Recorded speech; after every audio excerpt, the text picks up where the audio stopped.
Alors, moi, me bon king, Yakayela Boye, Elaka Mwankai, alors, Jaisa, never so can I pick Kayamamo, Poke my Jamananje, Yabilaka, Yabama, Yabetana, Nelomo, Anumana Kikalanda, Musuno Kunde, Suya Musuno Labai, Yabetana, Epatipatia, Aneja Boy, Yabetano, I love Papa, Yakanela Tusa, I love your melody, I love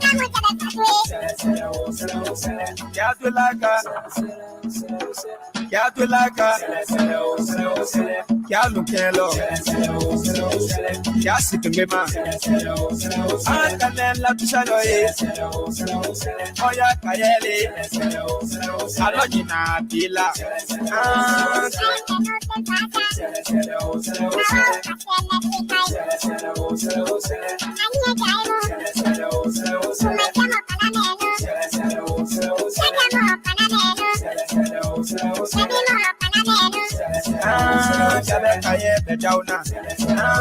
Sunya Musuno Labai, Sunya Musuno Punta.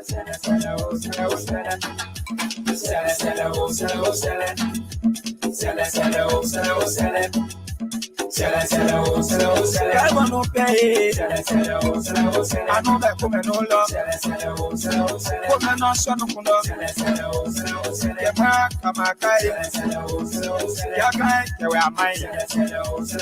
I was here to say, I love Merenana. Say, my boy, woman, I'm on the board. Yabama. Yabetana. If they were going, I love Abetana. Say na, I tell me see a gato, Gatia Madebi, Abetana, the neighbor, let me say, I said, my wife, Abdulakai, Mama Babeno, Sola Pasico, Piama, I take Yalukelo,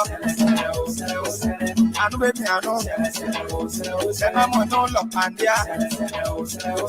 Lomo, Yanama Pila, Yakamon the Bona, Abetenai, yes, I said Yakai, Yakashama, what I want your day, someone the Bona Miawai, I don't know with you, Wadiana, Legend Jaco. A happy birthday to you, Ma Messi Kaba.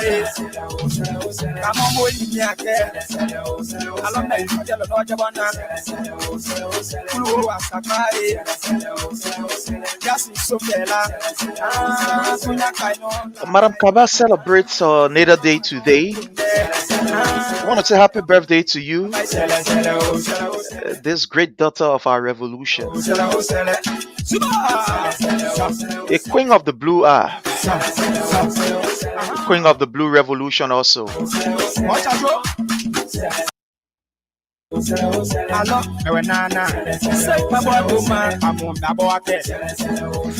happy birthday to you, Ma Messi Kaba. Celebrating grand style, my sister. That's the Honorable Ma Messi Kaba. We call her Messi. Happy birthday to you, Messi. The blue app is dedicated to you today, yeah, Mama. That's our own sister right there.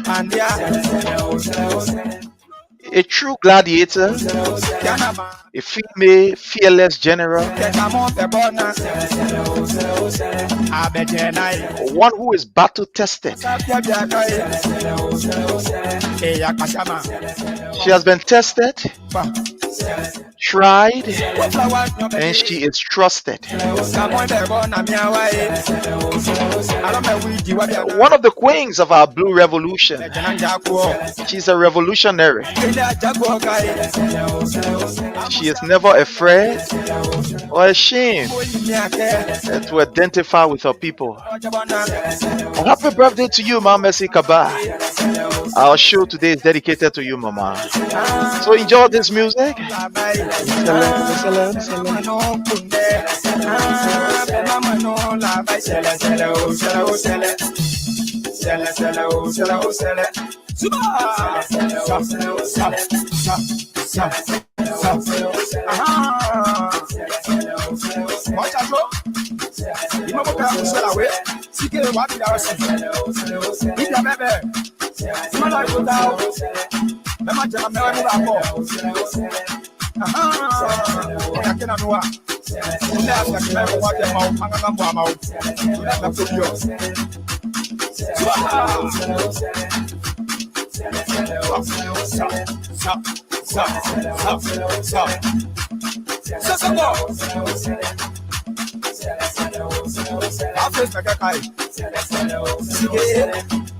Our show is dedicated to you, Mama Mercy Kaba.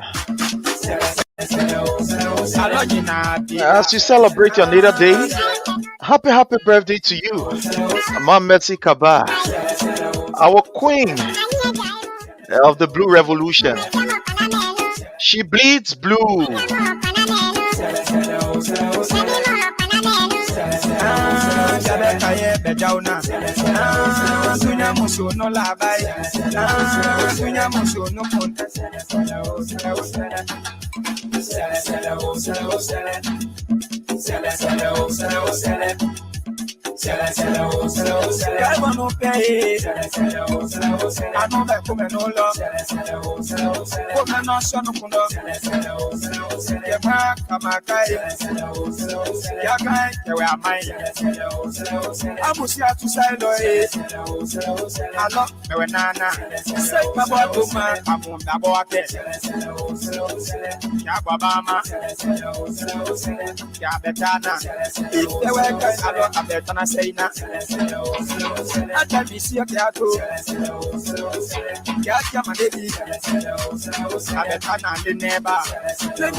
We are also celebrating the birth anniversary of our own sister, Sophia Kali.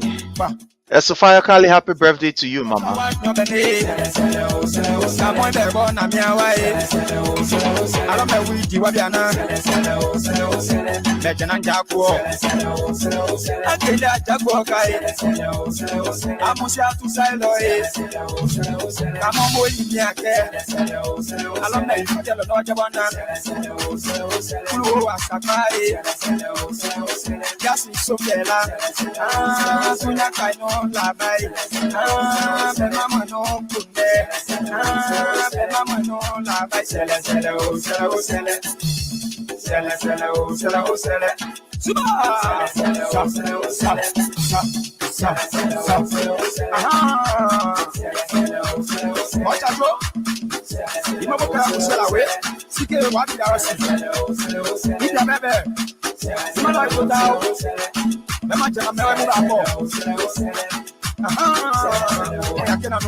So we want to use this time to say happy birthday to you, Mom Mercy Kaba.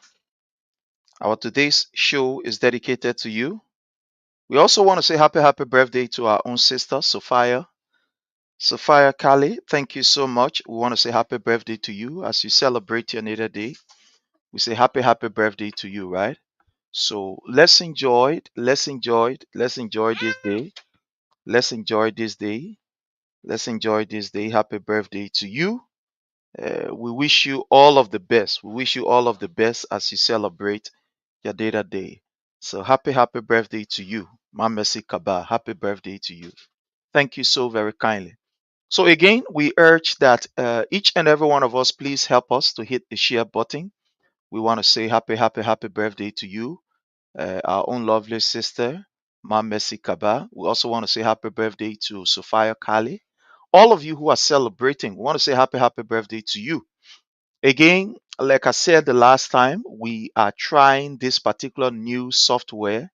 So please do not hesitate if you see anything to let us know about it, to give us, at least a heads up, a relative to, what is going on from your end. So again, we want to say please do not hesitate to at least give us a heads up, tell us whether the sound is okay. Please let us know, and we believe that by so doing we can make it better. So again, I want to say thanks to all of you. Hit for us the share button, invite friends and family members, and let them know that we will be here for the next uh, few hours, please. So uh, if you look at the screen here, it's something that I want to play that is very horrific. Liberia is retrogressing so fast. And for some of us, we are not surprised why this nation is retrogressing under one of the men who we say, quote unquote, the most experienced, one who has worked in government and has all of the experience that can take us to the next level.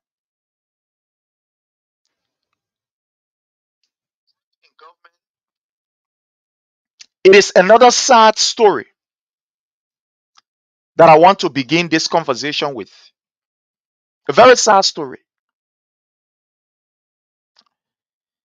This is a mother who today you look on the screen, you are going to see her. This particular lady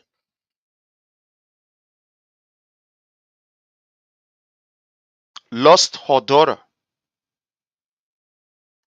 She did not lost her daughter because she did or her daughter did the wrong thing.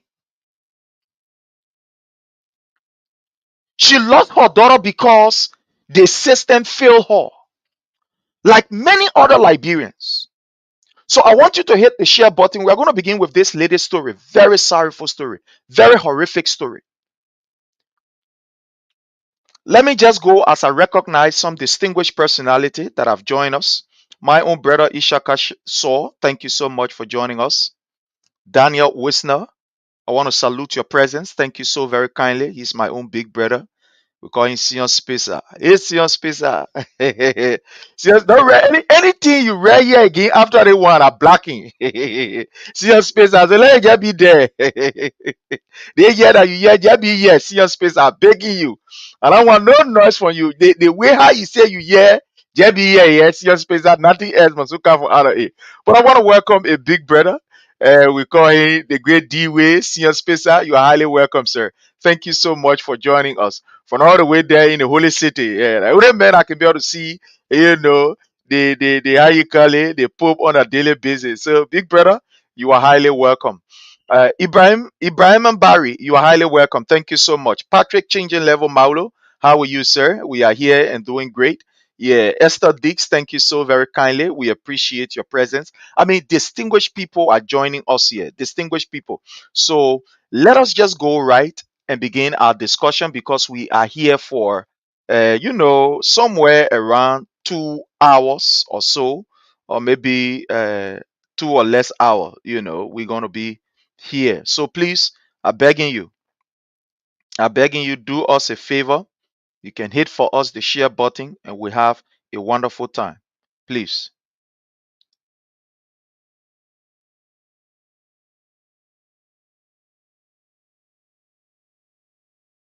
Please. I am sharing. I'm also sharing. So when you see me on the phone like this, I'm sharing. Sometimes I have to look.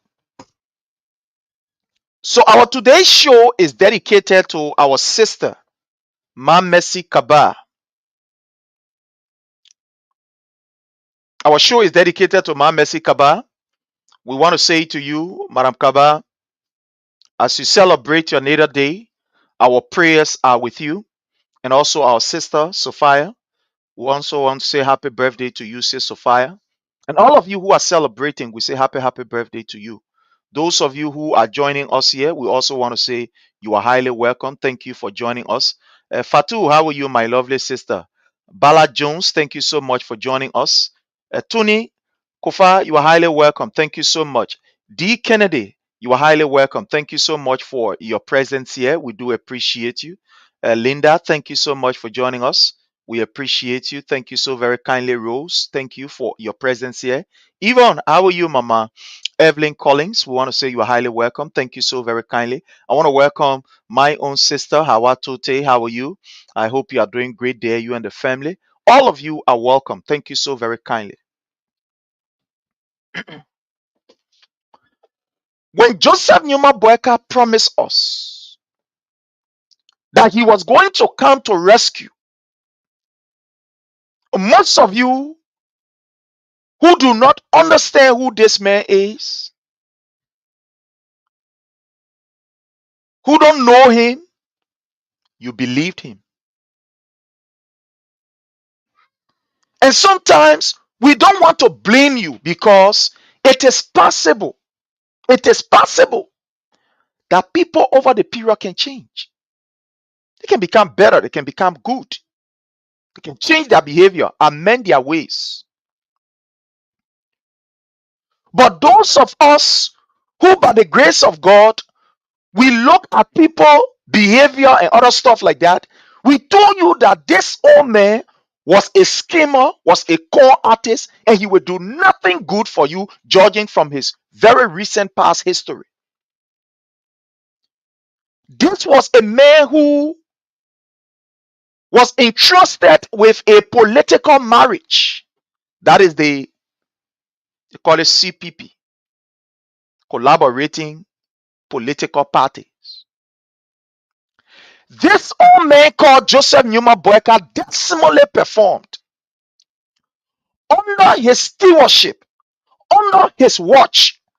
We saw the CPP crumbling down.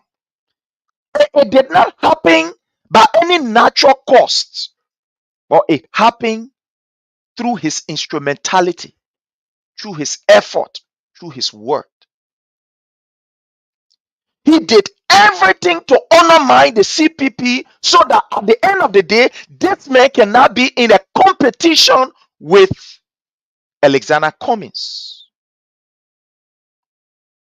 He intentionally ensured through the likes of Marayombli Kanga Lawrence that they damaged the CPP.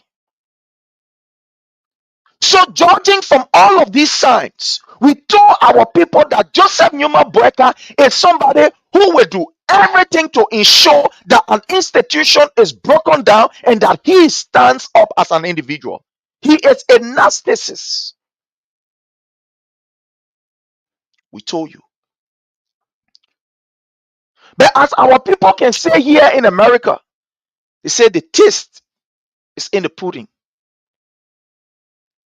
So people decided, let's try this man. Probably it's going to be different. We are going to see something new, something different. But everything that we are seeing, we told you of it. We forewarned you. We went to your villages and to your towns. We went to your homes. We went in the ghettos and we went to areas to make the case. And I want to say thanks to all of you who are watching us from around the world. For those of you who don't know, we are now live streaming on YouTube.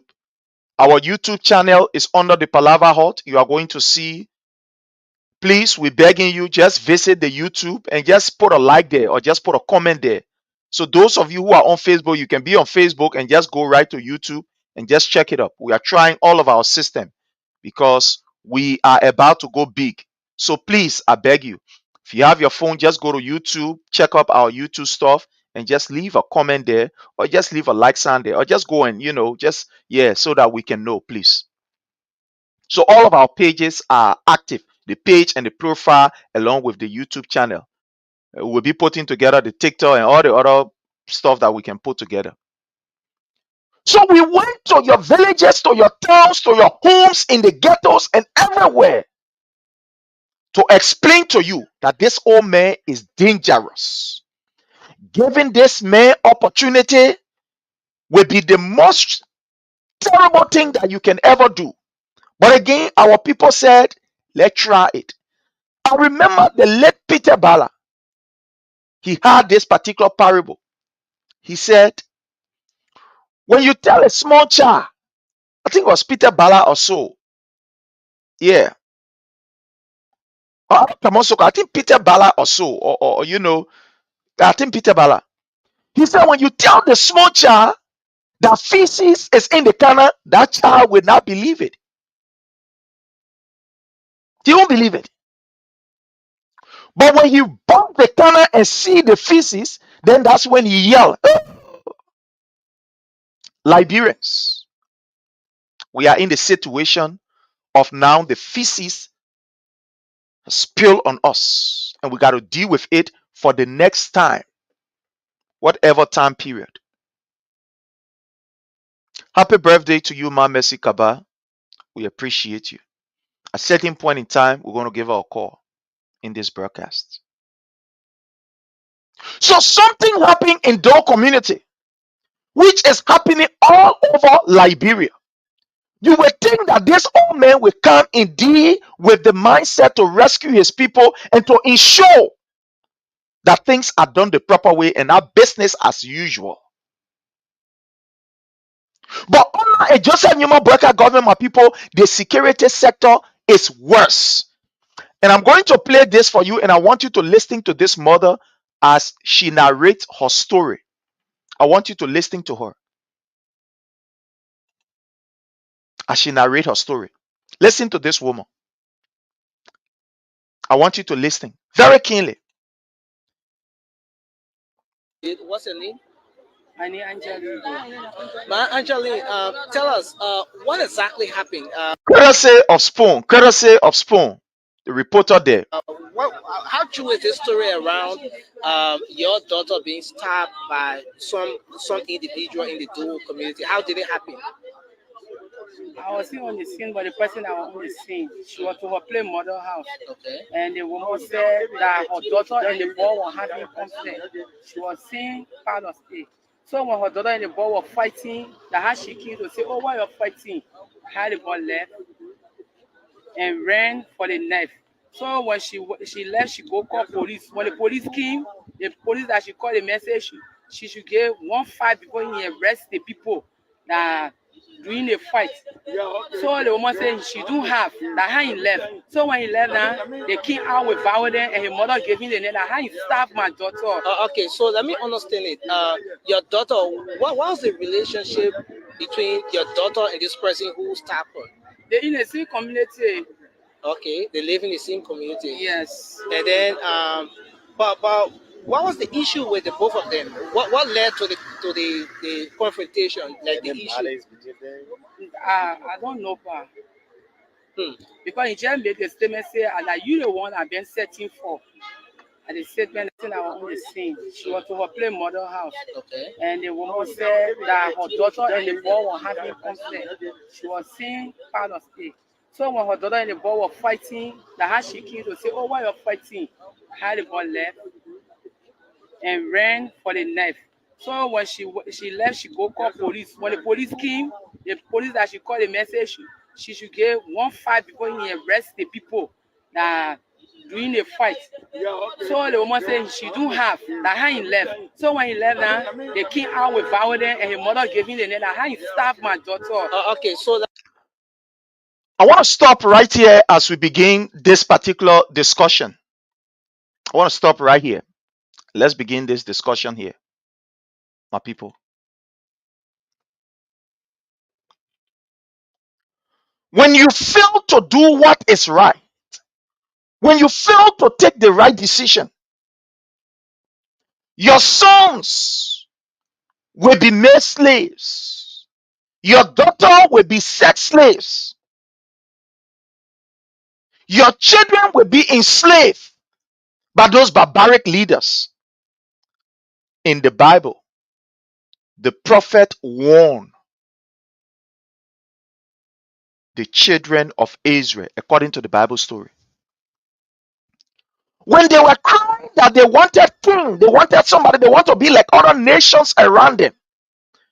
The prophet warned them and said, y'all be careful. You people are not supposed to align with other nations' things. The thing that other nations doing, you're not supposed to do it. You're supposed to be people of your own because you belong to somebody. They said, no, we won't be like other nations around us. The other people can see their king. We too, we want to see our king. And he warned them that if you people mistake and do what is unorthodox, what is not approved by God, your sons and your daughters will be made slaves under these people. You will labor and you will till the soil. At the end of the day, you will not enjoy it for a very long period. And they know what happened. The history is there in the Bible, or the story is there in the Bible. Today, fellow Liberians, the warning that we warn you, it is coming to fruition. Are we excited? No. This is one of the most sorrowful stories that I've heard. According to this woman, I didn't play all, I just play few because I don't have time here. Probably within the next 1 hour, some minutes, I'll be gone. There was an altercation between this girl and another boy in the yard.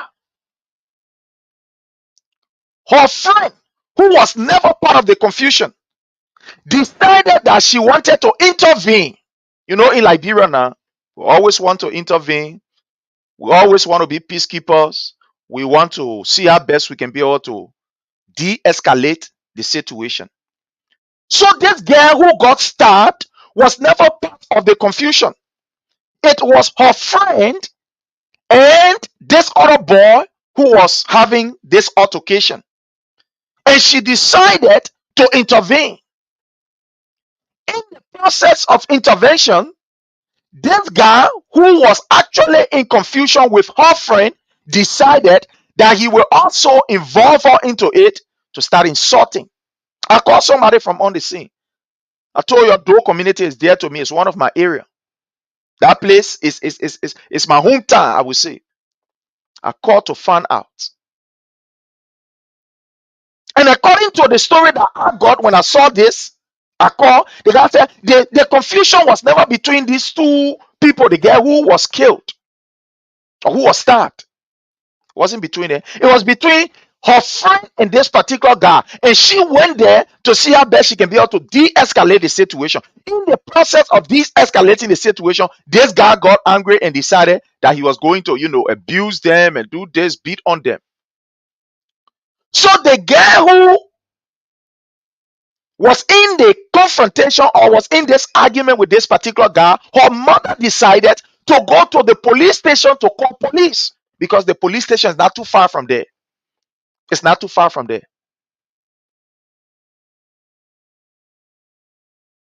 Around 12-room area in the community, there's a school. So the mother decided to run to the police station because they have police station right in the community there, not too far from the area, to call the police and ask for the police intervention. When she went to the police station, the guys decided that she must pay $350. The place is not any kind of far area. so they can be able to go there, register the case and go there. And according to the information that I gathered from this particular individual, maybe I may call him on the show, I don't know, but I may call him. He said the woman paid the money and they sent her with a police officer. They got on back. The place is not far, about, just few minutes. When the police officer came, he indeed met the altercation between the three people,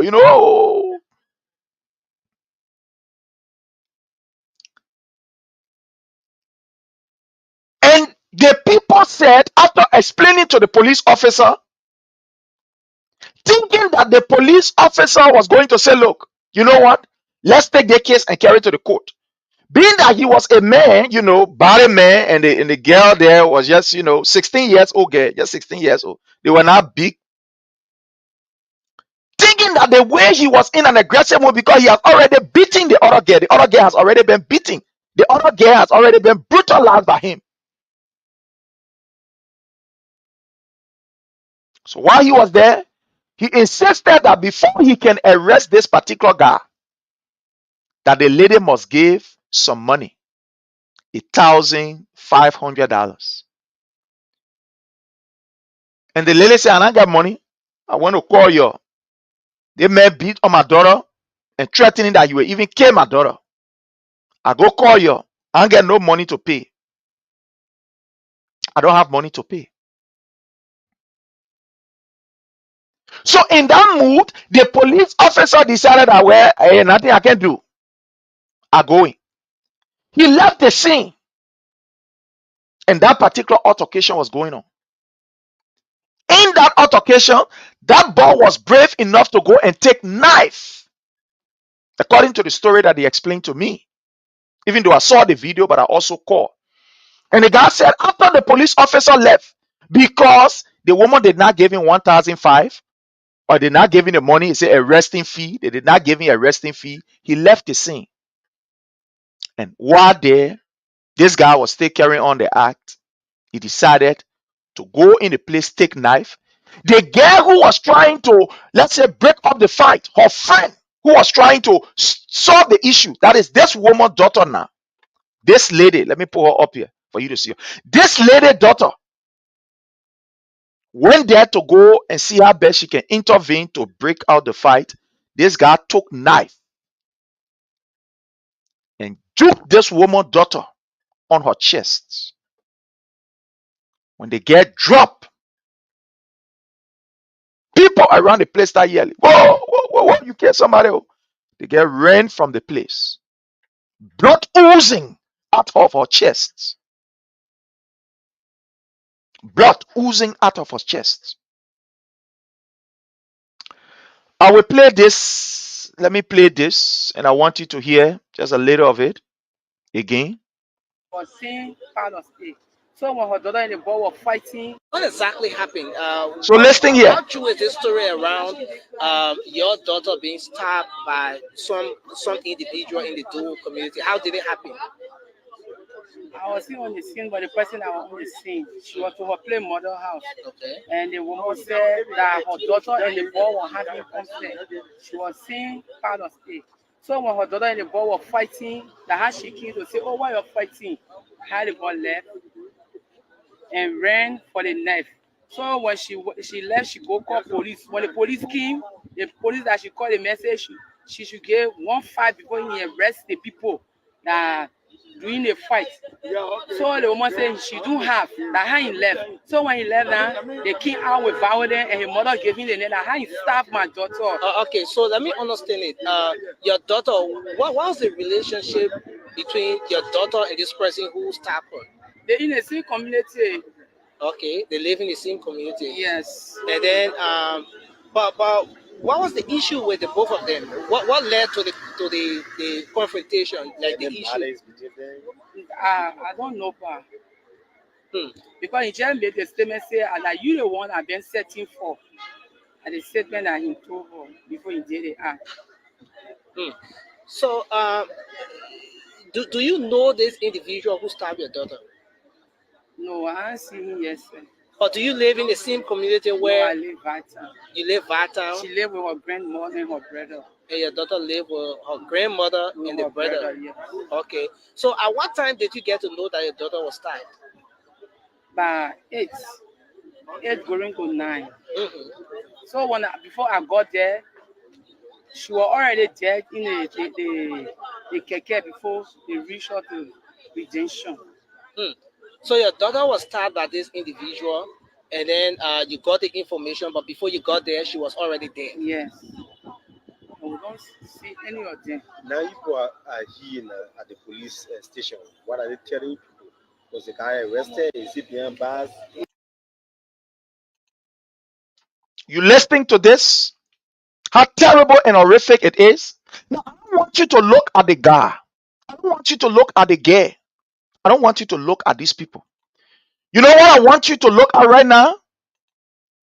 I want you to look at how government have neglected her responsibility.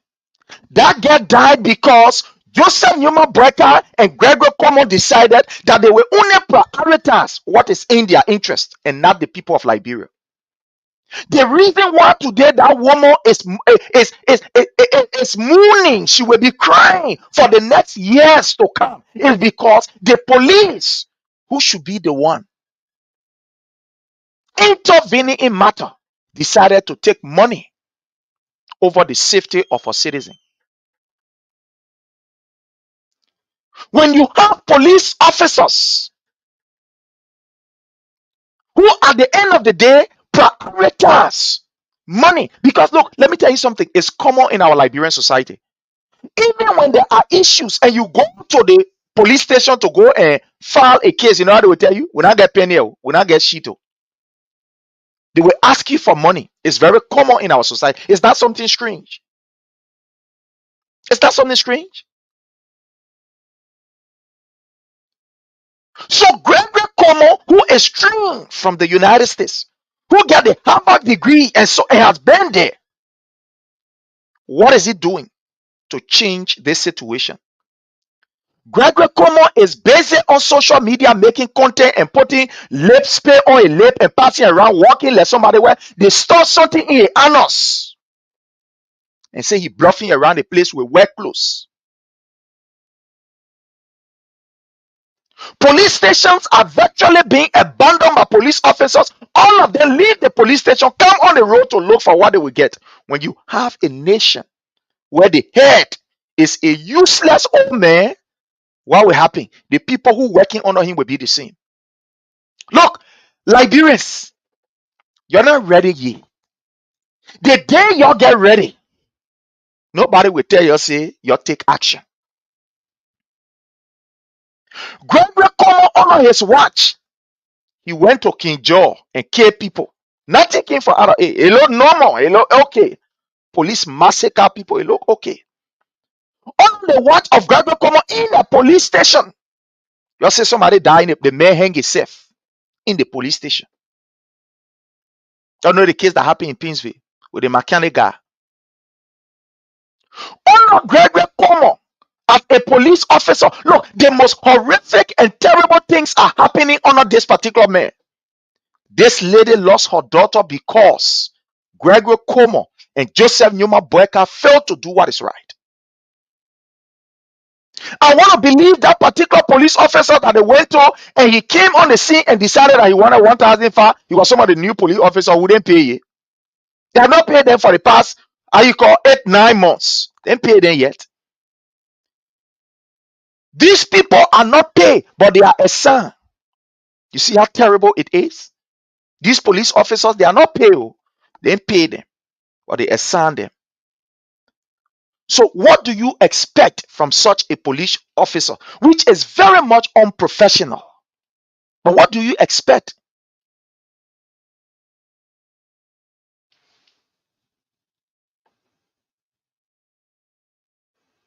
What do you expect? What do you really expect? When you have police officers that are not paid, when you have people in the system who at the end of the day, you put uniform on there and say, my people, we send mobile money to you, we send some kind of thing to you, won't get money to pay you, and they are in the street. What do you think will happen? Huh?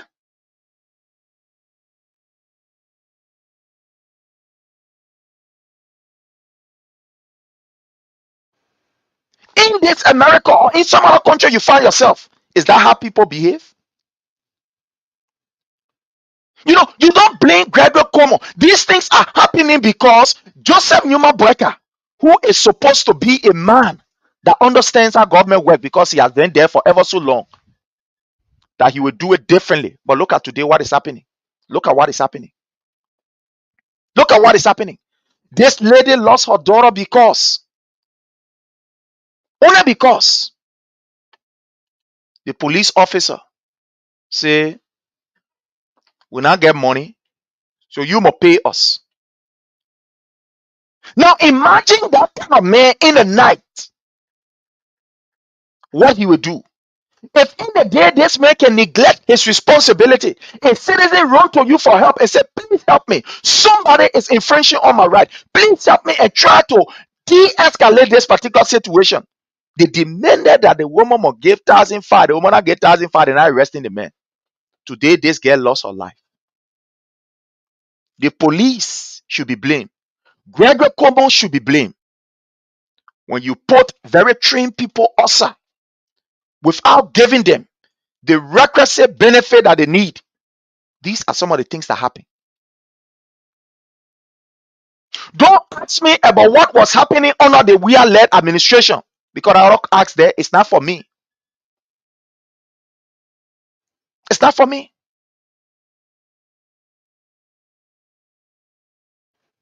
It's not for me.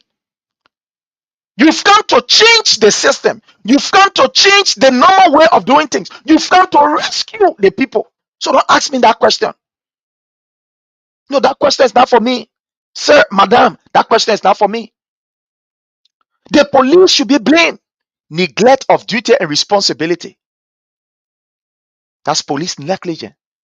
If the police was to arrest that particular individual who was very aggressive, it was never going to happen. It was never going to happen. These are some of the things that make citizens angry and they burn police stations. I am not calling for that, and I will not call for that. But these are some of the behaviors that promote the citizen anger against police officer or law enforcement. Because when the police are there that are supposed to be doing their job and they are not doing it, the people sit down for long and say, but why must we have these people here? Why must we have them here? It would have been a different thing if the lady did not go to the police station to call the police or ask for the police intervention. It was going to be a different thing. Then we say, well, the police didn't know. But when somebody take upon their time and went to the police station, and even after going to the police station, she even paid money so they can say, quote unquote, register the case. But when she came with the police officer, he demanded that what he wanted is money. That he want money. That what he wanted is money. You're welcome. What he wanted is money. And at the end of the day, where are we, fellow Liberians? Where are we? We have lost another potential citizen. Somebody who could be the next, and the girl was just 16 years old. Can you imagine? 16 years old girl because of police negligence. 16 years old. Because the police failed to do what is right. Or what was right at a Yeah, particular time. Listen to this woman. we went to the police station this morning. They told us say they arrested him in Central here. Do you know the police officer who requested $1,500 before arresting the individual who allegedly The stabbed woman their daughter? plays that the thing happened. She know the person. The woman knows a police officer. Yes. Which police station? Was it in the same Dole community that they Yeah. tried to call? Yeah. Okay. So now, tell us, what is the family looking forward to following this entire thing? What's your call to the government? What's your call now, considering the side incident?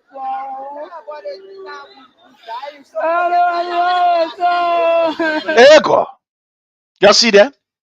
This mother is crying only because her own country has neglected her. Because Joseph Nyoma Brecker neglected this lady. She is crying. She's sharing tears.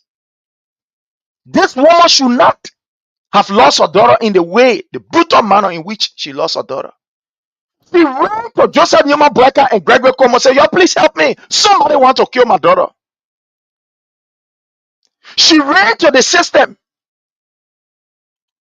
and said, "My people, y'all help me."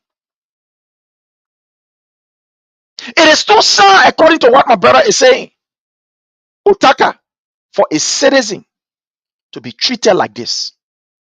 She ran to the system for help. She ran to Joseph Nyuma Brecker and said, "Joseph Nyuma Brecker, you are the experienced man. Help me. Somebody is infringing on my rights. I don't want to take the law into my hand. Please help me." The police officer went on the scene, saw people fighting, demanded for money. When they could not provide $1,500, he decided to walk away. Honor Gregory Como. Look, fellow Liberians, until there can be a very serious protest,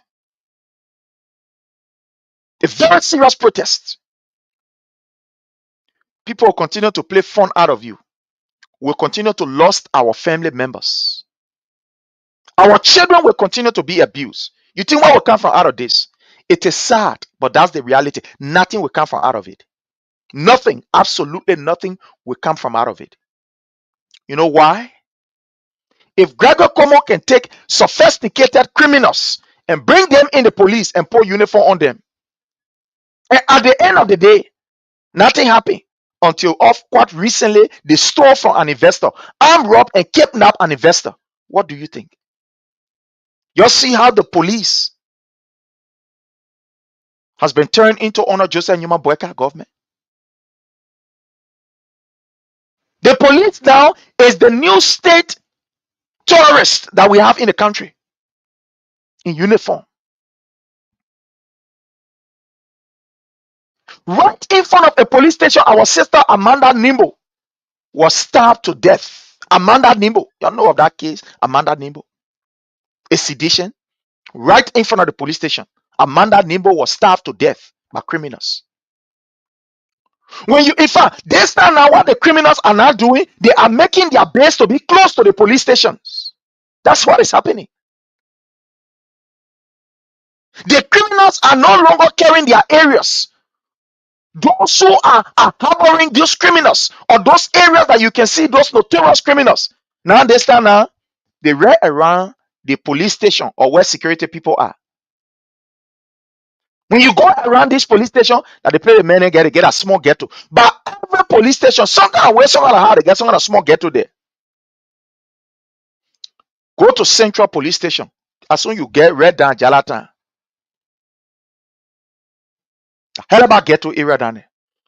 That budget, thank God, President, we have paid that PH people. Red, how you call budget bureau area there during the evening hours.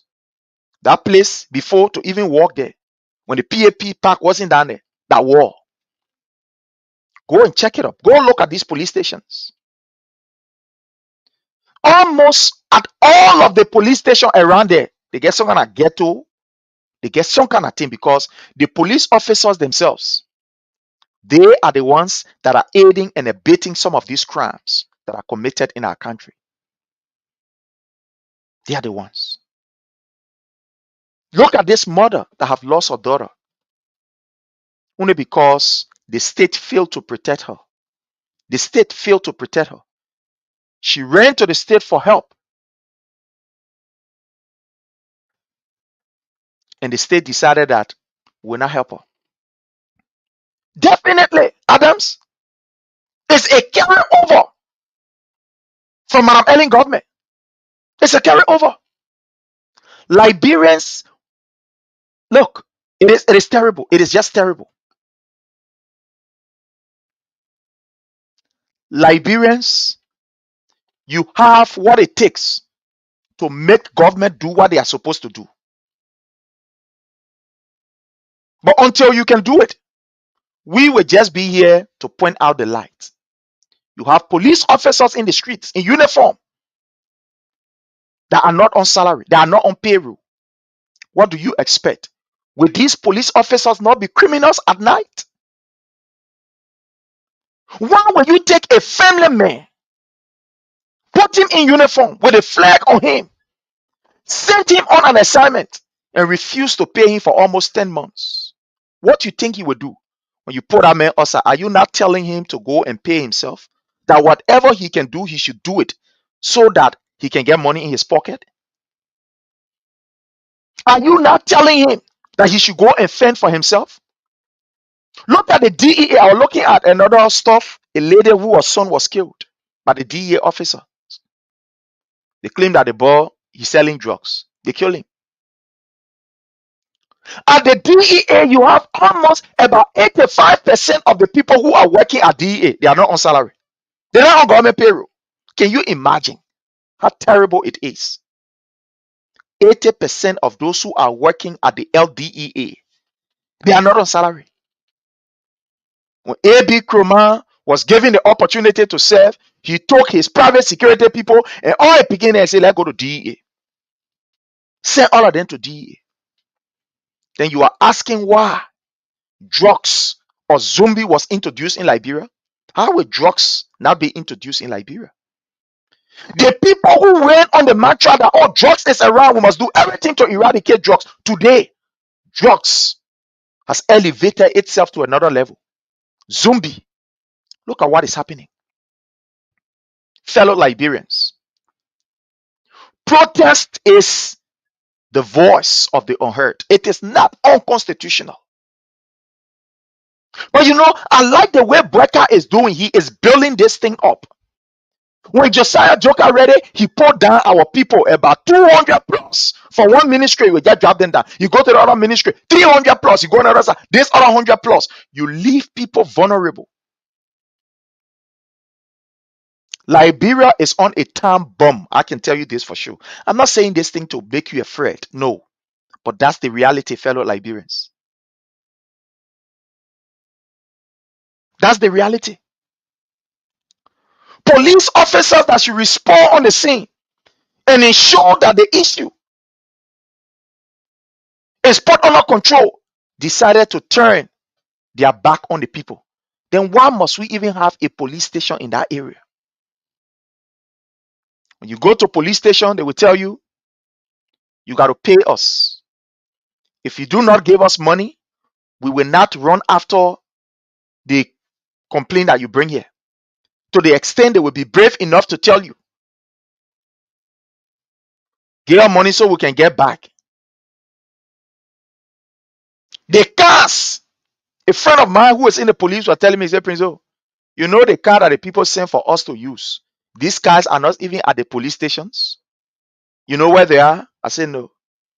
You see our bosses then, the men, that what the men can be chilling with.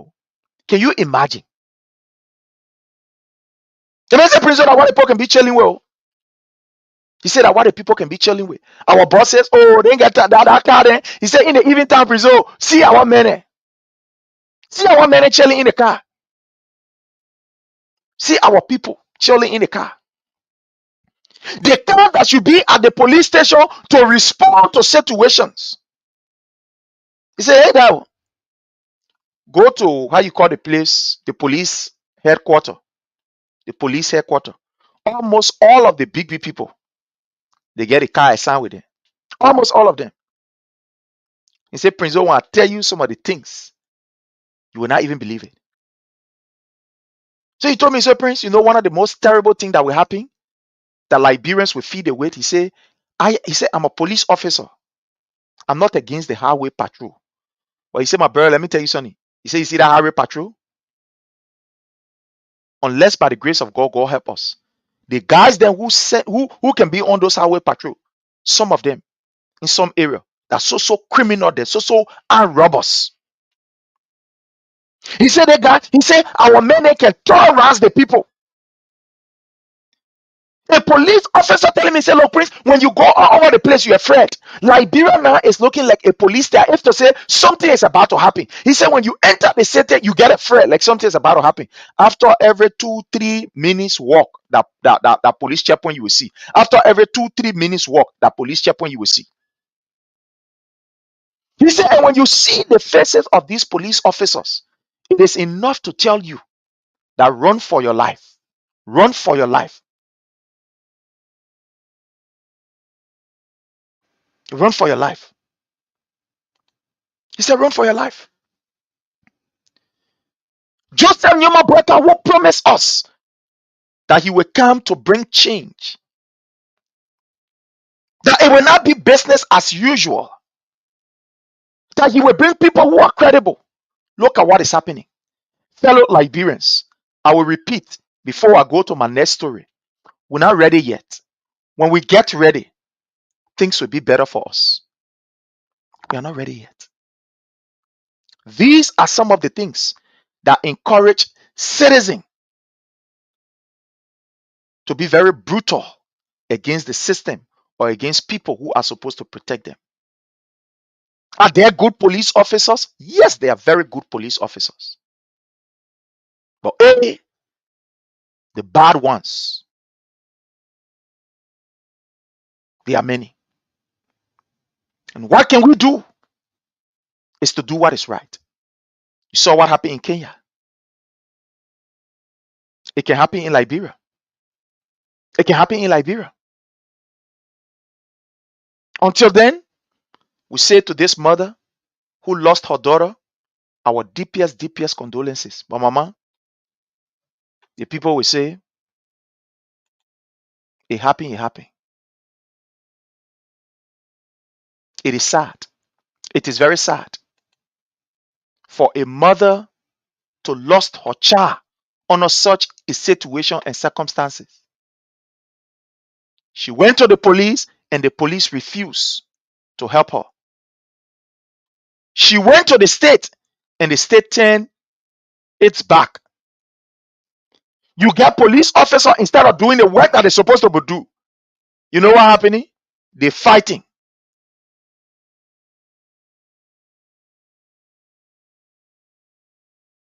Two police officers in Kample, Nimba County, they were fighting for their chicken feet. Chicken feet, oh, to the extent that one of them broke their spinal cord, broke the spinal cord. Two police officers are fighting over chicken feet while the masses are there. They can't look at. I don't want you to believe it. In fact, let me play this here. I don't want you to believe what I'm saying until I can play it here. Let me just play this here for us. I don't want you to believe what I'm saying. Let me play this here. In Campley, police officer, they fighting seriously. I don't even want you to believe what I'm saying.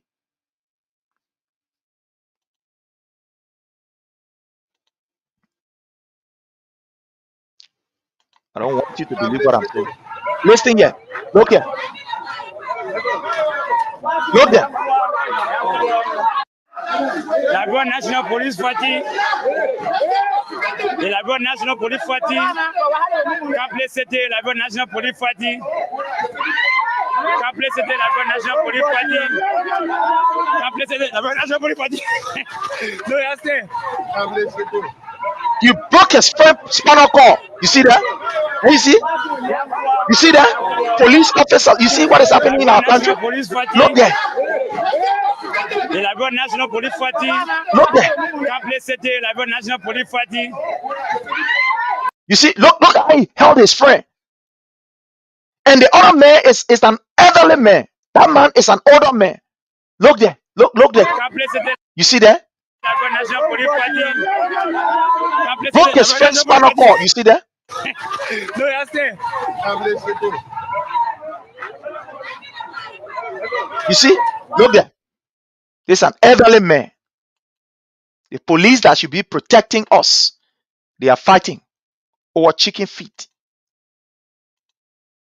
Fighting over chicken feet. And you see there, broke his friend's spinal cord. Broke it. Fellow Liberians, when you get ready, the system will work for you. Until then, we all will be sitting down. We'll be telling you, do this, do that.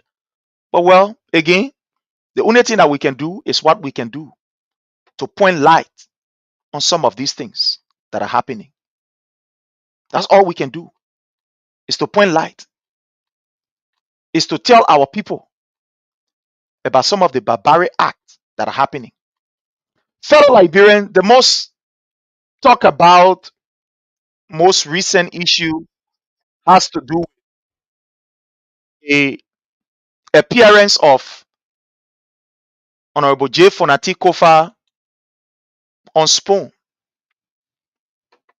and we'd like to talk about it. We'd like to talk about it. We want to talk about it. We play you recordings of these people. I just want to play a few bars of it, and then we will move right on. I want to play a few bars of it. I will play a few bars of this, and then we will move on. Let's see if we can just bring you a few bars of it here, listening to it while we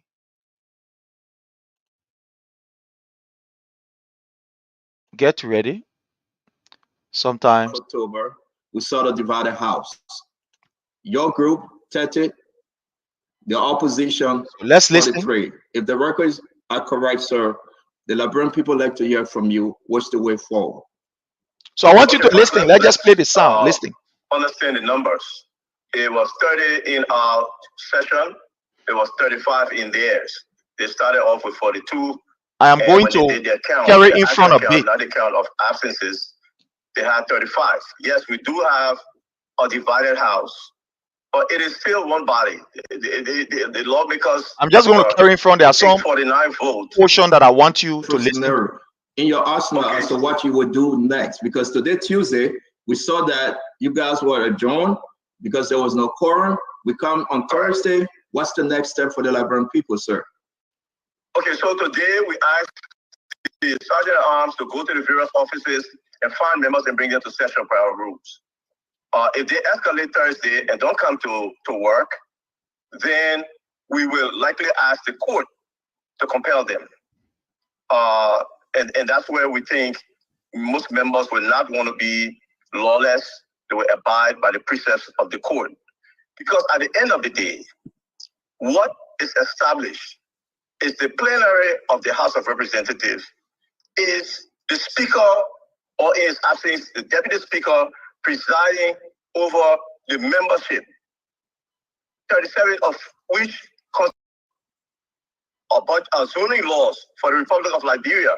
We have a waterway problem here. We have floodplain problems here. We have to tend to how we zone, especially in the Monrovia area, in the age of global warming. Those are things we have to tend to. Before I left to go to Rome, I had 3 letters from the president submitting other bills. So we have the Liberian people business to do. They didn't send them to no majority block, because the president understands, and the executive branch understands what the law is. So we are here, we are in session, we come to session every time session is called until the majority of our colleagues, we can convince them that we have a quorum and proceed with the business. If you want the first item of business to be a petition to remove the speaker, you bring your 49 signatures, and I promise you it will be the first item of business, and I will recuse myself while you are conducting the business of trying to remove the speaker. Other than that, come to work, come to session, let's do the people's work. Honorable Speaker, thank you again for joining us today. We are so happy to have you. Our next question will focus on the way forward. Deflector, sir. This is the mistake that is being made. I don't have a block. I'm the Speaker of the Republic of Liberia. Okay, can you also help us and let's discuss the issue about the allegation, the story about 15,000, 10,000. Now LCC have taken seats of this matter. Can you speak to that, please? It's embarrassing. It's embarrassing, but I wish we would have handled it the way we generally handle it in the House. So I just want us to move to the allegation. Just listening to it. I just want you to listen to a few, and then I will explain. You know, just listen to a few of it because time is not If in you're our favor. allowed to say this on the show tonight. Oh, I'm allowed to say this. I have reached out to a number of members. I have had other members reaching out to people. I have had, you wouldn't be surprised, I have had some respectable people in society who have called me and say we're reaching out to members. And they're not saying to them, you keep the speaker. They're saying you sit down and dialogue. Okay? But at the very least, you go to session. If you have problems, resolve it the way the Constitution says you should resolve it, either by making different decisions or by removing him. But don't make the country look this ugly by turning a two-tier process, which is a legal and then a political process, into one big political process because you want to ignore the rules. Well, we are reaching out, and I think at the end of the day, more members than not are going to succumb to the idea that let's go the legal way, let's file our complaint, and then we'll go the political way and do whatever removal calls for. You were with the president in Rome. You met the Pope. One of the greatest moments of my life. And at that point, job didn't matter.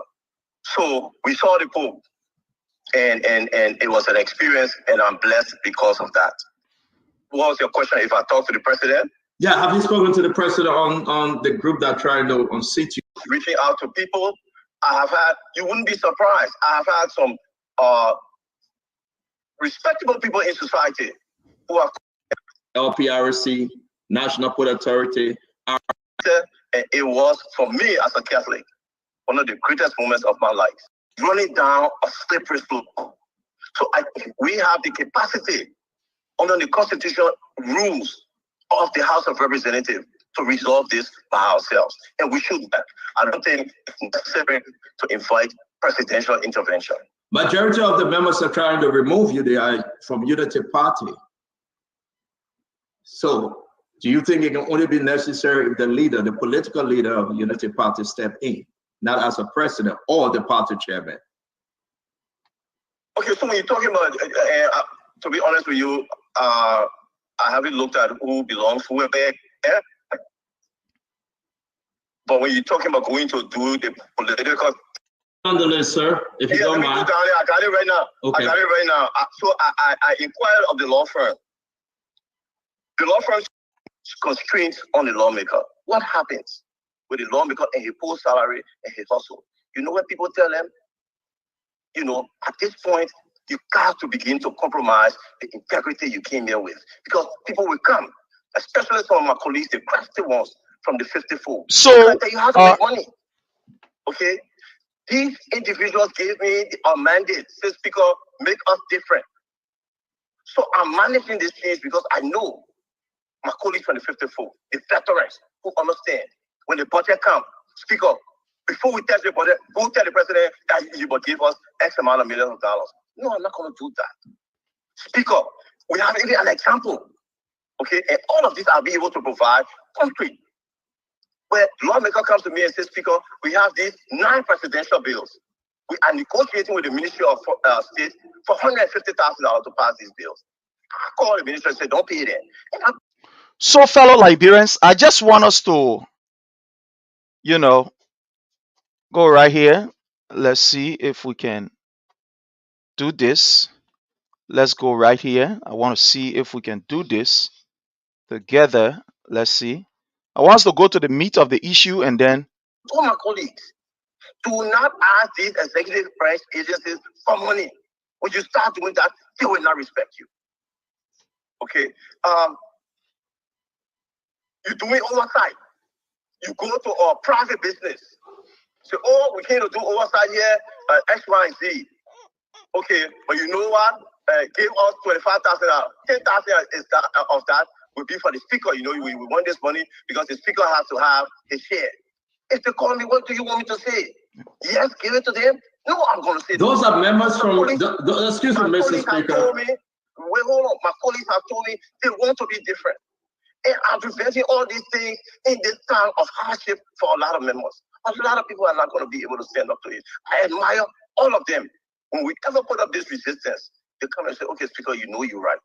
And then they are the manipulators, the veterans who come and say, you're sitting down here, when we pass budget, each one of us can get $150,000. When the pressure came, I said, okay, you know what we do? I don't want us to take money out of the budget and put it in our pocket as income. What I want us to do, let's do these legislative projects. Let's do less. Okay? That way, the public can see the projects and the public can see the money trail that is auditable. Okay? That is the compromise we try to set with them. But also the executive is not helpful in these matters. Okay? Because we put $100,000 in the budget, you don't want to make the $100,000 available to the lawmakers. So what the lawmaker will say, the speaker fool us. The speaker fool us. And so all of these pit of frustration, you get a few people who want to manipulate this process for their own personal gain, play into these lawmakers. You will see, when you see that resolution, it's so very funny. Okay? I asked one of the lawmakers, but boss man, okay, the reason why this one person signed the resolution is because he accused you of taking money that was for the committee from one business, and you ate it all. So how can you and he sign the resolution at the same time when this is the issue? So there is a lot of manipulation going on on that resolution, and with a lot of our new members who genuinely want to do good for their citizens. The only thing I'm saying on our life, so Mr. All of my answers that I gave you to this count number one, I didn't represent any of those companies except as stated. You have not been benefiting, or you have not received anything since you enter into the House of Representatives from your entity relating to those entities, right? No, I divested my shares. No, I have not. And you said you did that 2016. So, fellow Liberians, let's just discuss this. We'll find a time to play it. We are listening to the speaker, and the speaker made some alarming revelation that all of us as Liberians, we should be afraid. That all of us, we should be afraid. Because from what the speaker said, my people, I know, and I'm a living witness of it.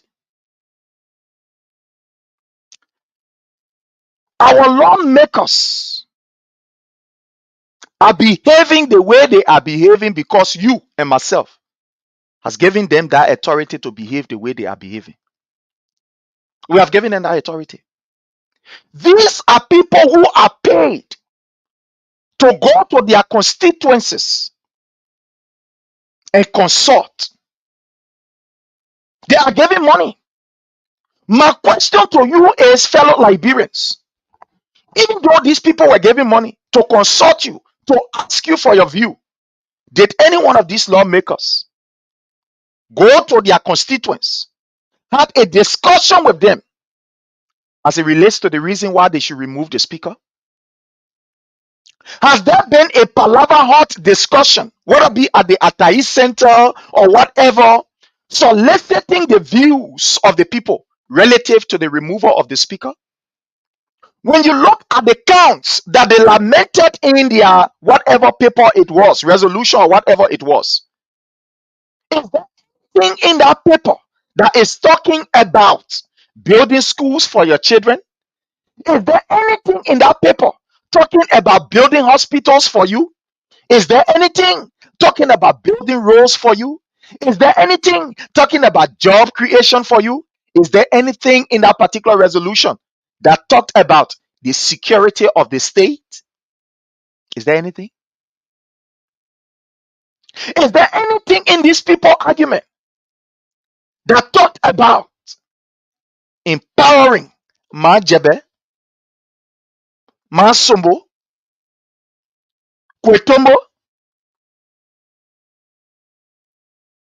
Is there anything in their argument for which they want to remove the speaker that talks about the empowerment of the people? Is their resolution? Is it people centered, people friendly? Is it to better our lives? And your answer will be absolutely no. Nothing in the resolution that talked about in bettering our life. According to the narration of the speaker, it is scary. To the extent that members of the house will sit down and go to the speaker and say, Mr. Speaker, you know, Guinea is looking for people or looking for country to side with them. Y'all remember under the regime of President George Manuel Weah, ECOWAS took a decision that the way and manner in which the Guinea president took power, it was unorthodox. And so therefore they advised him to use what is legal and what is right. He refused. I said, no way. So there are countries in Africa that have decided that, look, we cannot continue to condone what is wrong. So we will disassociate ourselves from you.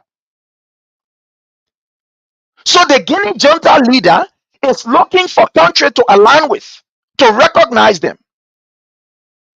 So in one of the allegations that these guys are having is that Honorable J. Fonatikov, according to what he explained, they wrote a communication asking that Mr. Speaker, we want to go to Guinea to go also.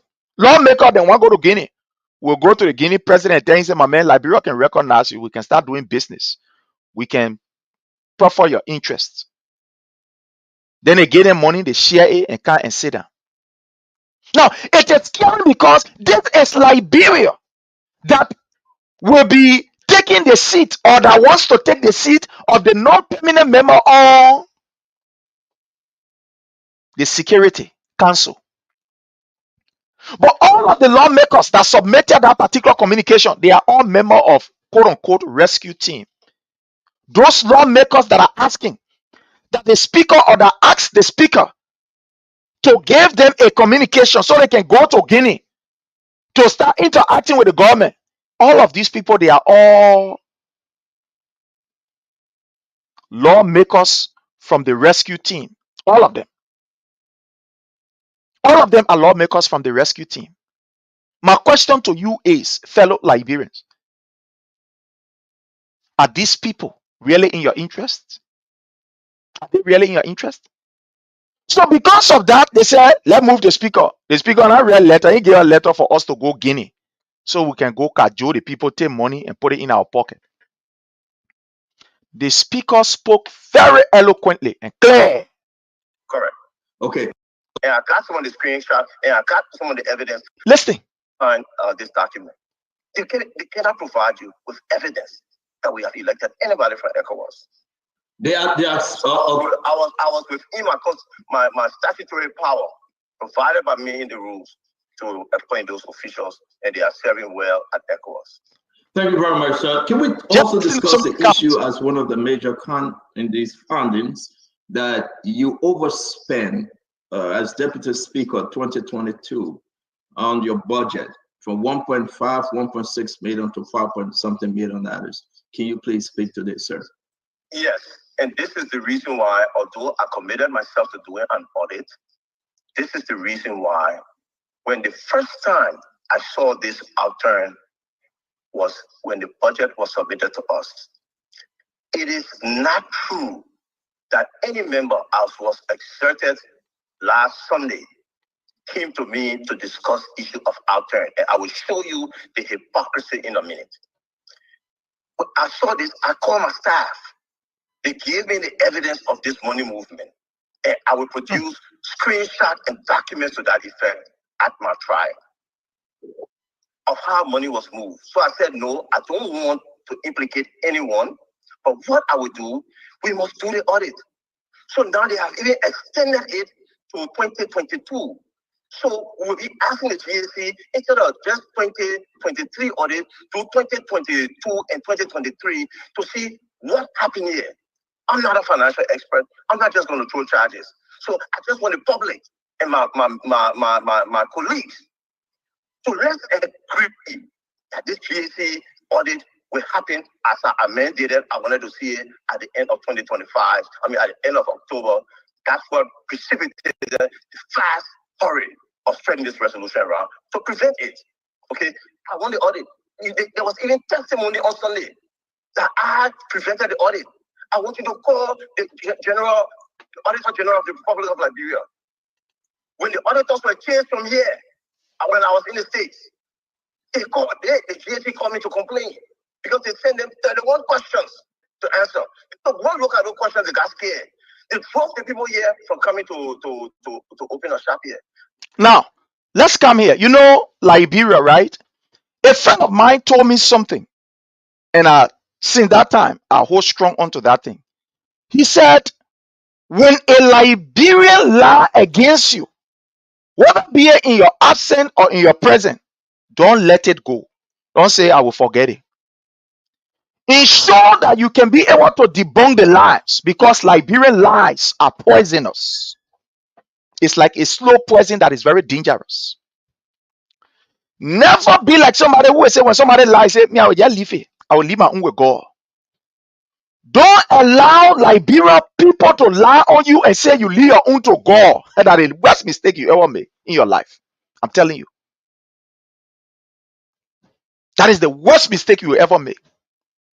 Because look, our people know how to lie to the extent that, look, you will see the truth in the lies. People who are saying, why the speaker go and talk about it, he is right. You know, these lawmakers, they put together lies because they know that our society is so unsophisticated that people will just believe upon first hearing. That they see lie, they lie and say, oh, President, we have to $16 million we're packing to your horse. You get continue sitting down to your horse. They said it. They said it. These were the same people who lied on an innocent Jefferson Tamakoji and said, Jefferson Tamakoji, how you call death squad. In fact, the men were fighting war, the men were doing this, and the men were doing that. Don't allow the lies that are told about you by any Liberians to go unchecked. You will lose within the next few minutes. So these lawmakers know that we have a society that is so unsophisticated. People, the first to hear that the first thing you will say and carry and it will become truth.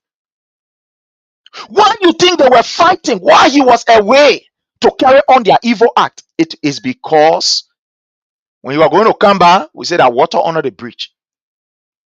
They put all of these lies together, believing that the man will not get a chance to can't speak. Before he can't speak, we already finished taking the action. We get a new person. We'll be there now. We'll be going back and forth, the whole thing finished. This is how horrible our society is. When people will orchestrate lies against you. But thank God that there are people like us and people like you. There are people who are now saying, you know, let me be fair and be frank to you. For me, I have no problem with any platform because the business that I do, I should get the information from anywhere to verify it. But it's just that I don't really pay attention to them. I don't dignify somebody like, for example, criminal Stanton Waterspoon. I don't do it. I don't do it. Because this man is a criminal. This man is not in the position to be given you see, one thing I know about us, our people, we do not promote, we do not encourage people who are earnest and people who are sincere. I'll give an example. You see where now we are discussing objective issue, we are raining insult. To even get the first 10 person to share that war, the first 10 person to share that war.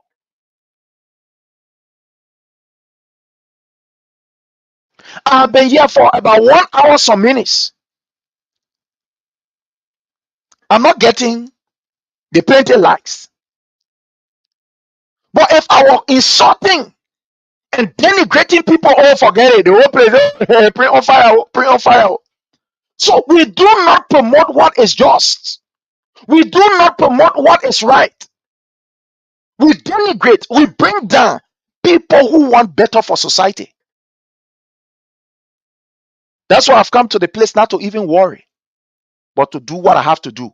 Because I know tomorrow the records will be there. They will not be asking me about numbers. No.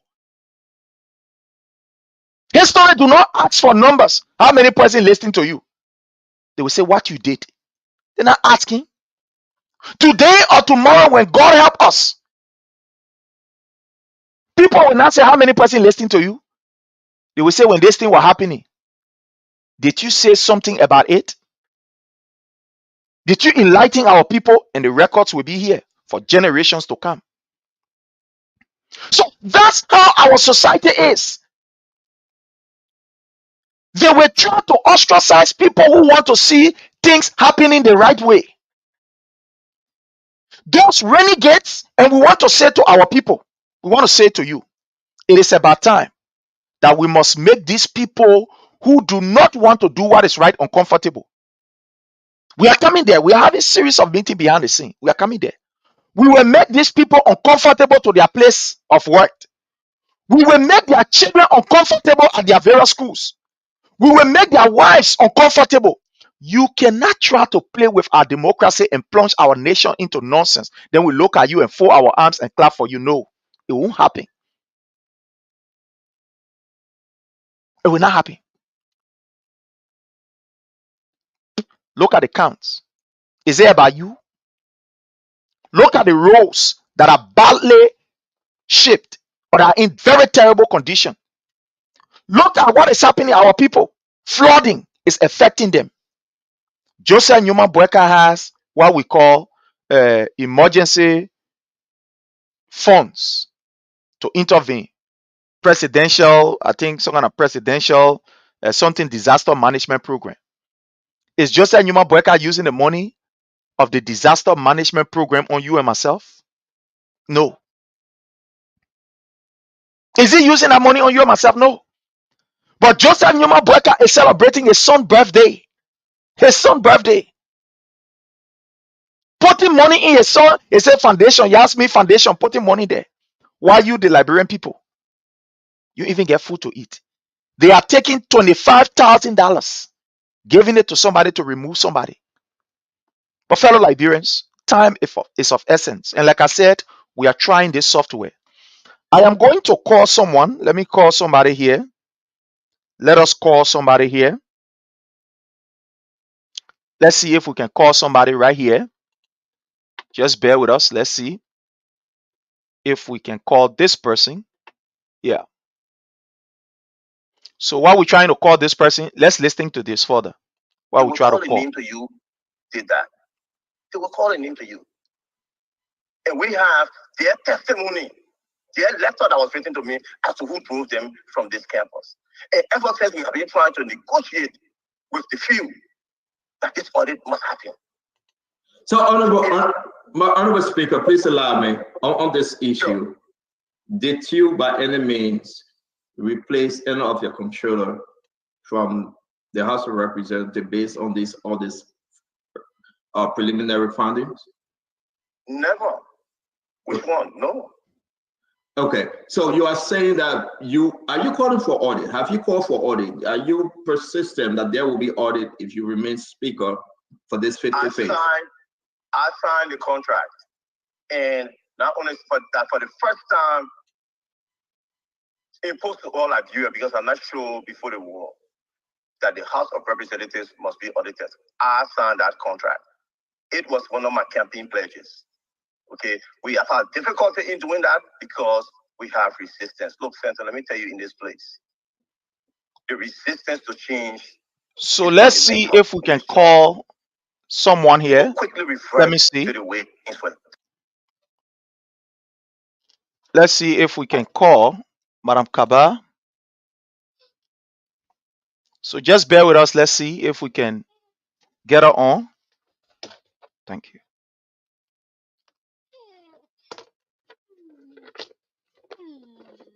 All right.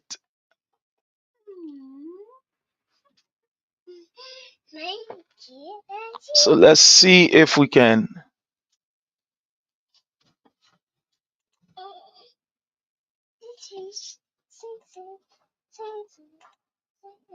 All right. So I think we are not getting her. We are not getting her. But again, we are going to try our best. We are not getting her.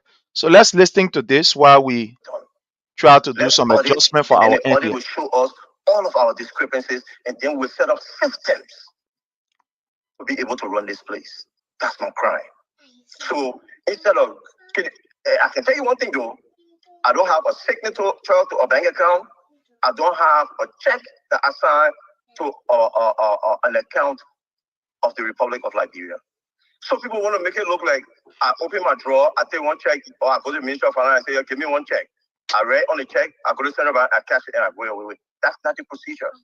But the audit will show what the procedure is and what happened. What I want, because I got some of the answers, and I got some of the screenshots, and I got some of the evidence as how this money was moved and manipulated. Let me give you an example.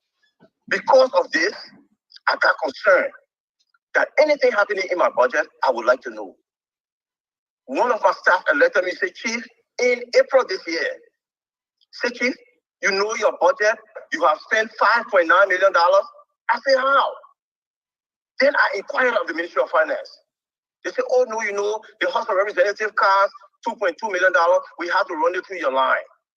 The special sitting that the president was supposed to pay for, we didn't have the money, so we ran it through your line. What kind of nonsense is that? I told them remove it from my line. Because at the end of the day, these same people will come and say, in 3 months. Can we understand? I'm sorry, we lost you for a second. I think your volume went low. Okay. Can you please repeat what you said about running money through your office and those money never came to you? Can you please repeat, sir? There is a system where money can be ran through a line, an account, okay, by the people who control the financial system without your knowledge. And I will be able to prove that. So they ran money through your line, but you didn't receive the money? No, I don't sign any check. I don't have access to any bank account. I mean, my one weakness in life is I'm not an accountant. I hate financial stuff. Okay, so maybe after I pay more attention, I see how money is being moved in my account. I don't, as I told you, as I said, and maybe the audio didn't pick me up. In April this year, one of my staff members who's responsible for that, I appointed specifically for this reason, came to me and said, Speaker, they got you at $5.9 million in expenditure so far. When we went to look for it, it was $2.2 million for the House of Representatives cars that they ran through my line. It was $1.5 million for the special sitting when the president called us that they ran through my line. So I told them to remove it from there and find someone else to put it in because nobody would be able to explain in the future that I didn't eat $5.9 million. I'm just telling you, it's an example of what happened. And that's why an audit of 2022 and an audit of 2023 happened. And I can tell you though, I can tell you, Senator, yes, sir, you would be shocked to know that in 2022, the House of Representatives had an outturn in excess of $30 million. We need to go look in it. Now, let me turn to the individual who's accusing me and say he counseled me on outturns. He was either chair or co-chair of PAC. You know what was his budget in 2022? $678,038. You know what was his outturn in 2022? $2.12 billion. It's the hypocrisy of these people. In May, I'm sorry, my staff is telling me I'm a little agitated, so let me slow down. In May of this year, the president signed the budget. In the budget, the Public Accounts Committee has $750,000. In my hand, this is in May, yes, sir. The budget was $750,000. In my hand, it's a letter dated July 22nd, 2024, written to me by Mr. Clarence Guy, Honorable, seeking $350,000. So you mean between May and July, you finish eating $750,000 and one report has not yet come to the House of Representatives? That's the hypocrisy of what goes on here. And an audit will be able to show that. An audit will be able to show that. Are you calling for a systemic audit? What kind of audit are you calling for, sir? At this point, I think we should do a full-fledged audit. Even though the PAC say there's no system there, so we won't be able to capture it, just come and just look at all the numbers and tell us what. I will just be happy with that. On this condition, yeah, let me go to the next one real quick. On the account, you call Clarence Guy. Actually, the individual that are presiding today for the next block, about the budget alteration. Whereas the Speaker, Honorable J. Fonati Kofa, doing his tender as. So can you go to this, please? Did you call him this year requesting the budget and it led to the alteration of the budget? No, I think maybe you misunderstood what he said, because me and Clarence that didn't have anything on the budget alteration. I can just tell you though, that was the first trap. And if I was in Liberia at the time, they would be indicting me on that budget alteration. The budget was altered.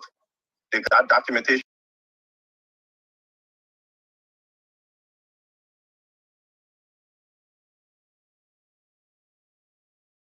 So time is not in our favor. We are running out of time. We're almost finished. But like I was saying, be very careful, because our people, they are very crafty in lying against you. So what they felt was that it was going to be business as usual. Lie against the man. For nothing will not talk. You know, he will just look at you for long, the man, the lawyer. He will be too diplomatic. He will not say anything. But now you see that the table is turning around. It's changing. It is completely changing. A lawmaker who was on their side wrote a communication. And I want to see if I can read that communication. Let me see if I have it here. If I have that communication here that I want to read.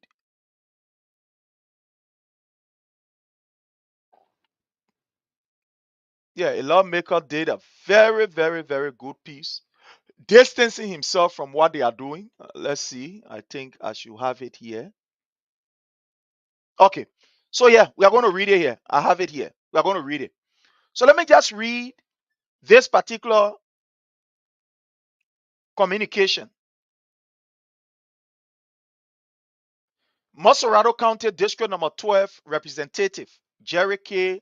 Yogbo writes, fellow Liberians, especially my esteemed citizens of District Number 12, who are represented at the 55th Legislature, I want to assure you that I remain firmly committed to my promise of standing up for the promotion of accountability and transparency at the first batch of the Liberian government. I strongly believe that the ongoing calls and action by some of my colleagues at the House of Representatives for Speaker J. Fonati Kofa to be removed is a test to my resolve of standing on the side of accountability and transparency. While I respect the rights of my colleagues to call for the Speaker's removal, I see no substantive basis to support the calls at this time. I believe that those who have issues with the Speaker should address such in conformity with the Liberian Constitution and consistent with the rules and procedures of the House of Representatives. Honorable J. Fonati Kofa has initiated a series of reforms policy at the legislature geared toward instituting accountability and transparency in the public sector, something all well-meaning Liberians are yearning for on a daily basis. Corruption, misuse of public funds, budget alteration, and manipulation have benefited a few at the detriment of our country's development process. Speaker Kofa fight and stands on the audit of the legislature is the most desirable public policy intent that has endured me to standing with his leadership. His consistent call for the audit of the legislature and the stringent measure introduced affecting the review, appropriation, and passage of the national budget have created nervousness amongst some of our colleagues who have benefited from the budget manipulation and loot. In this light, our Honorable Jerry K. Yogbo, Senior, Representative of District Number 12, Mosorado County, distance myself from calls for Speaker Kofa removal, especially with the allegation that those who signed the resolution for the speaker's removal received bribed. Bribery is a felony crime that should not be taken lightly. As representatives of the Liberian people, Liberia government, it is disgraceful and disappointing for us to be at the call center of bribery allegation, which is a serious violation of our law. I reaffirm and recommit to the constituent of District 12 and the Liberian people that I will not get involved in acts that will betray the trust repose in me to represent at them I think it means to represent them at the 55th legislature until I can see substantive and tangible reasons amounting to betrayal of my trust in him. I pledge my support to the leadership of Honorable Councillor J. Funati Kofa as Speaker of the 55th legislature. Honorable Jerry K. Yogbo, Representative District number 12, Mosorado, Republic of Liberia. Here is it. This is something worth commending. There's a lawmaker who said, no, I'm not going to get myself involved in this kind of thing. You know, the more you explain yourself and make yourself explicit, people will get to understand. First, he did not understand. But now, he is understanding what is going on and decided that, no, I can't continue on this particular route. I can't continue on this route. Fellow Liberians, we must make our nation better. And to do that, we must defend the people who want to make it better. It's going to be a tough haul, but we must defend them. But again, I want to say to each and every one of you, I want you to give us a call. Those of you who want to chip in, time have caught up with us. We are still trying this new system. We are getting Okrom, with the different manipulation of the app here, there, But again, those of you who want to have your say, you can give us a call. The number to call is 443-991-3356. That is that number. You can call either on WhatsApp or you call us directly. Again, the number to call and let's hear from you is 443-991-3356. Again, the number to call so that we hear from you and hear your side and hear what you think is 443-991-3356. So with all this thing that is going on, Joseph Newman Burker has not uttered a word. I listening to Mo Ali who was saying, no, we're not part of that thing here. The people are accusing us. You think we don't know how money can be placed in a particular entity budget and people can go for it, take it and use it for whatever purpose? You think we don't know? Some of these people think we are fools. Say we bring our bank account and we take money to get to nobody. We know how money can be used. Some money, they can be placed in your entity, how you call budget line, that will be used for this project. At the end of the day, they will not use that particular money for that project. It can be diverted. Why do you think most of these projects in our country, they are left undone? Because at the end of the day, when they put money there, they will go back for that same money. So, I mean, don't worry. I'll take the money and get the people that are doing the contract, you're getting something like 1 million. Even though you say the contract is 10 million, but you're getting 1 million. Let's share the other one. Later on, we'll talk it. That's how corrupt our people are. So only because Honorable Funati Kofa want to institute change and talking about audit, the people jumping up, they say they're against him. But good will always triumph. So again, the number to call is 443-991-3356. Let me see if I can put the number. I'm trying to navigate my way around this thing, so it's tough, but we will get there. It's tough, but we'll get there. We are learning it. Yeah, we're doing plenty of things. We are presenting at the same time, doing what we're doing. But again, don't worry, we'll get there, as our brother AB can say. Yeah. So while this is playing at the back, I want to do something here. I want to manipulate something here. So while this is playing at the back, let me see. There was an investigation set up here, and the investigation exonerated me as much as they wanted to tie me to it. I was not involved in a budget alteration. Again, their own records in the House of Representatives, their own reports. You have your colleagues and most of the people who are on our budget alteration report is found a resolution. They are the same people that exonerated me. How can you read a report? Say the speaker they didn't know about the thing. Deputy chief clerk, you sign the report. Then you turn around and say, in your political resolution, you say the speaker guilty or not. What sense does this make? Really? Is this the desperation to remove the speaker so business as usual can begin? That you put in things that even contradictory to your own behavior? You sign a report. So the speaker is exonerated. That the speaker didn't know about it. The speaker was in the country. The deputy chief clerk did XYZ with the secretary of Senate. Then you put in your resolution that the speaker is guilty? What kind of nonsense is this? What's the lesson learned here, Mr. Speaker? I mean, how can you speak to Mom Mary, Oma and Jala out there, the common people in the country that are so concerned the children will not go to school under these conditions, the healthcare system is crumbling very, very fast, and you are the speaker, So they are let me fighting to see if I remove can do you. something There will be here. a stalemate, there will be a system in the country that nothing will move whatsoever because of the situation you guys are faced with. What's your message for them? I would tell Mom Mary to change Liberia is hard. And it's discouraging. Can you imagine friends and colleagues that I wine and dine with, okay, because they have been convinced that the system they desisted, the system that they don't want to be part of, they must be a part of it in order to make money, signed a resolution without the courtesy to look in my face and say, Speaker, this is what you did. I left from this country to go home on a pilgrimage So of faith. You go behind my back and you sign a resolution and you run into the let's try chambers. this. Let's So pass see. it quickly before I came. How?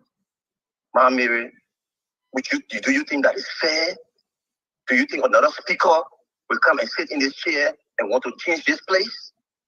Who wants to be disgraced? So you can give us a call. The number to call is 443 Who wants to look at the people who wine and dine with him over the last few months? To sign behind his back and say, oh, he's not giving us no committee assignment. We're not making no money for committee. So we're going to take the first call here. We're I not think we getting have no a money, call here. so he must go. So let's see. Let's take this down. That I'm still going through. Okay. Let's take this down as we go to the line and take our very first caller. Hello, caller. Your name and where you've joined us from. Welcome. Okay, Prince Joe, how you doing? This is Tom Kirkgio calling from Pennsylvania. I am grateful, sir. Welcome. Let's hear from you, sir. Okay, brother, I'm so downhearted on the issues of the speaker removal. And that people that we respect that campaign, that the people, Liberian people elected to represent them individually are not doing the right thing. They're just there for their own personal aggrandizement. But I don't blame them, brother. If I tell you, I don't know whether you ever take part in election in Liberia nowadays after this or after the war. The elections in Liberia this time it's not free and fair. Once you have money in your pocket, I tell you, the election are coming 2029. If you want to be representative, look for something like 50,000 and get it in your pocket. You go back Liberia. You tell people you win. That's how they get there. So they don't know the reasons for which they did. The Liberian people are starving. Almost segment are not supposed to kill people. They're killing them because no drugs. The healthcare system is broken down. Before we talk about education, I'm talking about road. No, they're not their concern. They want remote speaker because I know the speaker talking about anything the entity. And for me, I work in a system. I work at the Ministry of Finance. You know what they do? What they do is that when they crafting a budget, Prince Sheriff is Minister of Finance. Finance Minister got a budget, and then you got to go in to explain to the host, why you need this budget. You go, Go defend your budget. defend your budget. When you get there, by the time we're there, finance budget was 7 million. They will say, okay, Prince, you know what happened? No, okay, your budget At 7 million, we approve it. But in that 7 million, we put in 3 million, make it 10 million. And that 3 million is for the host or the committee on waste funnels and the means and funnels. When you agree to put it there. So by the time they approve that budget, the budget is being approved, they will go after you and take that money. And mind you, at the end of the day, you're gonna account for that money. Wow. You understand what I'm saying? Mm-hmm. But again, the plan. All these guys are like getting rich, like the speaker or the former or the vice president, the Thomas Fala, all the guys, they went through the corridor of the Waste Means Funnels Committee. They went to how to get their riches. Men like Nukwe, Emmanuel Nukwe. You understand me? So the speaker want to break that chain. It's not a small fight. They will fight him, they will do all in their power. But my point is, those who fighting, you get only 5,000 or 15,000, and somebody brings and Tom will benefit immensely. The whole budget. When they give you 15,000, then you agree, then you affix your signature to something that let move the man. Then when you move them, when they sit down, all that money will be eaten, you will not be part of it. So are you really thinking? I know. Are you really thinking? And there's the reason why those of us in the diaspora, we must name these people. We must shame them. We must ensure that every time we have their pictures on our social media handle and tell the world how criminal some of these people are. We got to change that system. We got to change the system. We got to change it. Collectively, we got to change it. But we got to change it. But thank you so very kindly for the call. Thank you so very much. We really do appreciate it. You're welcome, brother. Thank you, sir. So, fellow Liberian, that's the number right there. You can give us a call. The number to call is 443-991-3356. Give us a call. Let's hear from you. We want to take calls. You can also call us on WhatsApp. So call us on WhatsApp and you will definitely be with us. Again, the number to call is 443-991-3356. We want to encourage you. You know, we have our YouTube channel. It's under the Palava Hut. We are appealing to you, please. We are appealing to you. We are appealing to you to please follow us on WhatsApp. Follow us on WhatsApp, please. Just follow us on WhatsApp. Yeah. Please follow us on WhatsApp. The page is under the Palava Hut. Follow our page.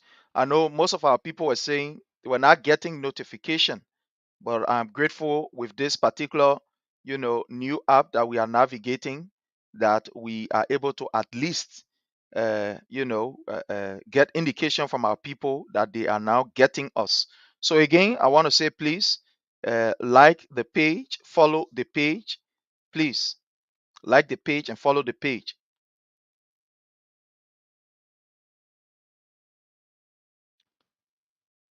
Like the page, follow the page. Please like the page and follow the page. So follow our page. Follow our page.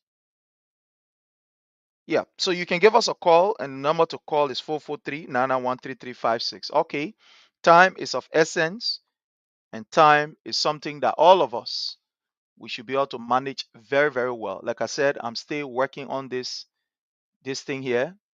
I'm still trying to get myself Okrom with this new system. It's a very nice system, but I'm still working on it. But again, I want to say thanks to each and every one of you for the time. I want to say thank you. Those of you who continue to send us stars on our page, I want to say thank you for sending the stars. For those of you who continue to support us in whatever little way, I want to say thank you. I do appreciate you. Whether it's in the comment section, the thank you very much, the hi, just make sure that we appreciate it. And we also want to say it's about time. We are creating this platform for you. The voice that others will not give you, will give you that voice. You know our number. Our number is here, 443-991-3356. The only thing I don't have, my number is open out there. If there's anybody who wants to come on, as a guest, you want us to feature you, definitely get in our inbox, give us a call, and just tell us, the time. We will make ourselves available, or we'll work around the schedule to bring you so that we can discuss about Liberia and for Liberia. So now is an opportunity. When something is at the embryonic stage, or when something is at the place where somebody will say you are trying to develop it, it is the time that others will seize the opportunity. So now is the time. The platform has always been here for you. Seize the time, come, air your view, and I'm telling you, history will remember you. So to all of you who have been so kind to us with your comments, I want to say thank you so very kindly. I do appreciate you. I want to say thank you so very well. Thank you so very kindly. To my sister Fatu Sharif, I want to say thank you. Hawatote, I want to say thank you. To Mojiro, thank you so very kindly. I want to say thanks to Abu. Thank you so very kindly. Evelyn Collins, we appreciate you. Rose, Yvonne, thank you so very kindly. We appreciate your presence here. Thank you so very kindly for your support. Rosovek Roman, thank you so very kindly. Ishaka Saw, we appreciate you. Patrick Changing Level Maulo, want to say thank you so very kindly. Again, we meet here on every Friday. Actually, we should just be meeting once in a week. That is on every Friday by 7, somewhere around 7 to 8 for our panel discussion. So all of you are invited. All of you are invited. So again, we want to say thank you. But until we meet again, have yourself a God bless day.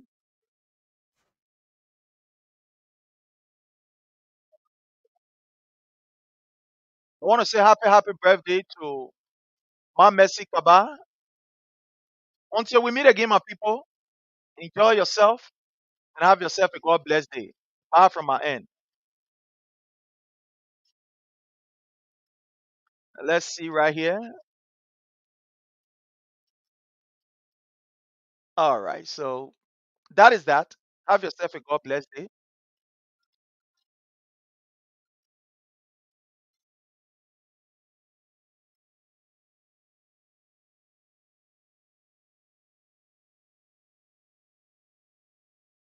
So please follow us on the YouTube, follow us on our pages. Just I know there are many friends requests are having. Now I have reached my limit.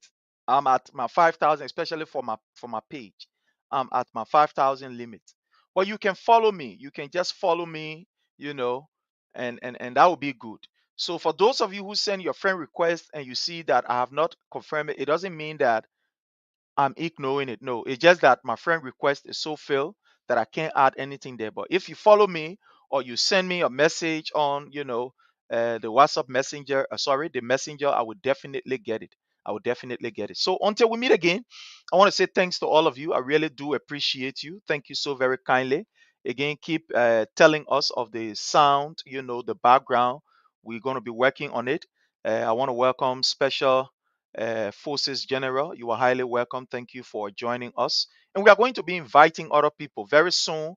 Our discussion will be based on, inviting people. But for now, we are just working on the scene and trying to see how best we can make it a little better. So until we meet again, my people, I want to say thanks to all of you. I appreciate you. Have yourself a God bless day and love from my end. The page is under the Palava Hut on YouTube. Please follow on the YouTube channel and on the Facebook is under the Palava Hut.